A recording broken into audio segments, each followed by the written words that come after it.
বন্ধুরা, কেমন আছেন সবাই? আশা রাখছি আপনারা প্রত্যেকেই যে যেখানেই আছেন ভীষণই ভালো আছেন। আজ আপনাদের সঙ্গে শেয়ার করব দারুণ টেস্টি ধনেপাতার রেসিপি।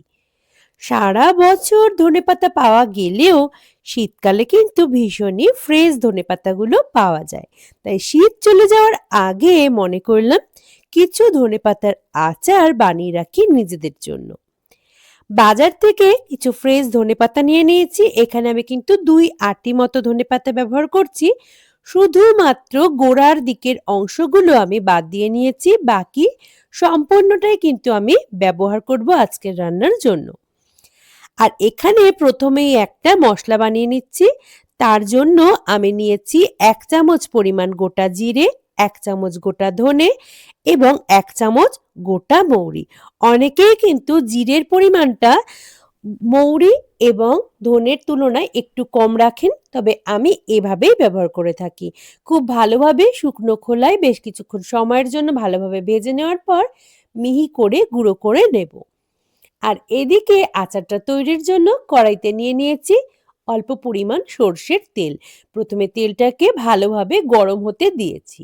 আর এবার যে ধনেপাতাগুলো আমি বাজার থেকে এনে গোড়াগুলো ফেলে ভালোভাবে পরিষ্কার করে ধুয়ে রেখেছিলাম, সেটাকেই কিন্তু গরম হয়ে যাওয়া তেলের মধ্যে বেশ কিছুক্ষণ সময়ের জন্য নাড়িয়ে চাড়িয়ে ভাপিয়ে নেব। অনেক সময় ধোয়ার পর কিন্তু ধনেপাতার মধ্যে বেশ কিছু পরিমাণ জল থেকে যায়। আর আমরা যখনই আচারগুলোকে সংরক্ষণ করে রাখতে চাইব, তখন কিন্তু এই জলীয় ভাবটার জন্য আচার খুব তাড়াতাড়ি নষ্ট হয়ে যায়। তাই আমি কিন্তু এভাবেই করে থাকি। এবার একটা পাত্রে বেশ কিছু পরিমাণ পাকা তেঁতুল নিয়ে নিয়েছি আর কিছুটা উষ্ণ জলে সেটাকে ভিজিয়ে রাখছি বেশ কিছু সময়ের জন্য। এর কাতটা কিন্তু আমার ধনেপাতার আচার তৈরির জন্য ব্যবহার করতে লাগবে। আর এদিকে দেখুন অনেকটা সময় ধরে ভাপিয়ে নেওয়ার ফলে পাতাগুলো কিন্তু বেশ নরম হয়ে এসেছে।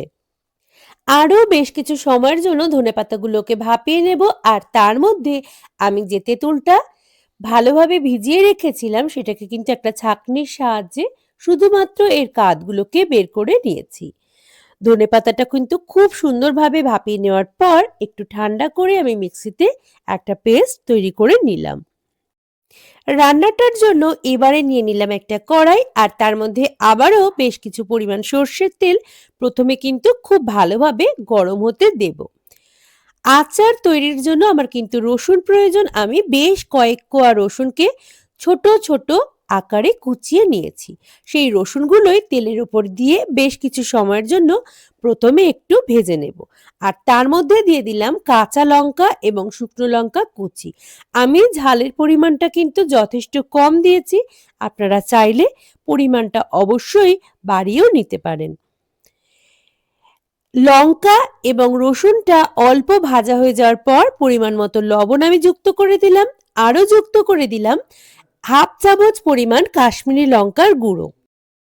সামান্য পরিমাণ হলুদও আমি এর মধ্যে অ্যাড করেছি আর ভালোভাবে কিন্তু মিশিয়েও নিয়েছি। এবার আগে থেকে যে তেঁতুলের কাতটা আমি তৈরি করে রেখেছিলাম সেটাই যুক্ত করে দেব এর মধ্যে।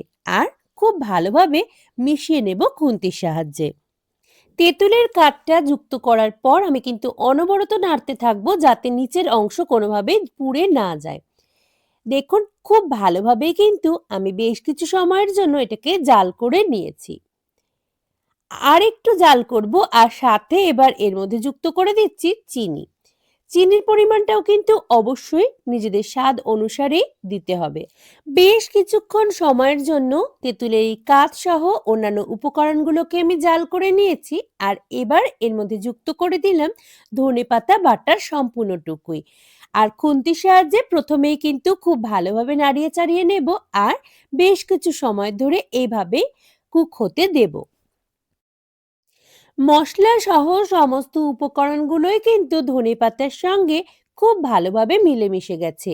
প্রথমেই আমি কিন্তু গোটা জিরে, গোটা মৌরি এবং ধনে শুকনো খোলায় ভেজে একটা মিশ্রণ তৈরি করে রেখেছিলাম মিহিতে। সেটাই এবার যুক্ত করে দিলাম এর মধ্যে আর আরও কিছুক্ষণ সময়ের জন্য নাড়িয়ে চাড়িয়ে কষিয়ে নেব। আমার আচারটা কিন্তু সম্পূর্ণই রেডি হয়ে গেছে। এবার নামিয়ে ঠান্ডা করে বয়ামে পুরে রেখে দেব। আপনারা চাইলে একটু সর্ষের তেলকে খানিকটা গরম করে এর মধ্যে দিয়ে রাখতে পারেন, তাতেও কিন্তু আচারটা বেশ ভালো লাগে। তবে আমি এখনই আচারে কোনো প্রকার তেল ব্যবহার করছি না। এভাবে কিন্তু বেশ অনেক দিন অবধি সংরক্ষণ করে রাখা যায়। শীত ফুরিয়ে গেলে যখন ধনেপাতা খুব সহজলভ্য হবে না, তখন কিন্তু এই আচারটা খেতে দারুণ লাগে। আজকের রেসিপিটি কেমন লাগলো অবশ্যই জানাবেন। ভালো লাগলে লাইক কমেন্ট করতে ভুলবেন না। আর যারা প্রথমবার দেখছেন আমার চ্যানেলটিকে আমি অনুরোধ করব সাবস্ক্রাইব করে পাশে থাকবার জন্য। আজ এই পর্যন্তই, দেখা হচ্ছে খুব তাড়াতাড়ি।